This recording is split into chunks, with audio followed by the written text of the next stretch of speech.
ಒಂದ್ ಕಡೆ ರಾಮನ್ ಜಪ, ಒಂದ್ ಕಡೆ ಸಂಸ್ಕೃತಿ ಜಪ, ಇನ್ನೊಂದ್ ಕಡೆ ಅದೇ ತಾಯಂದಿರನ್ನ ಮಂಚಕ್ಕೆ ಕರೆಯುವಂತ ಜಪ.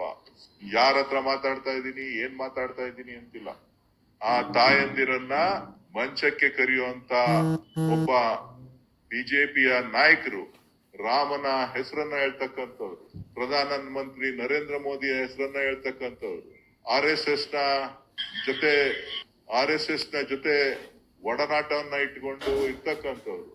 ಇಂಥವ್ರು ತಾಯಿಯನ್ನ, ಹೆಂಡತಿಯನ್ನ ನೇರವಾಗಿ ಮಂಚಕ್ಕೆ ಕಳಿಸುವಂತಕ್ಕಂತ ಒಂದು ಸಂದೇಶವನ್ನ ಏನು ಕೊಡ್ತಾ ಇದ್ದಾರೆ, ಅದು ಭಾರತೀಯ ಜನತಾ ಪಕ್ಷದ NDA ಪಕ್ಷದ ನಾಯಕರುಗಳಿಗೆ ಕಿವಿ ಕೇಳಿಸ್ತಾ ಇಲ್ವಾ?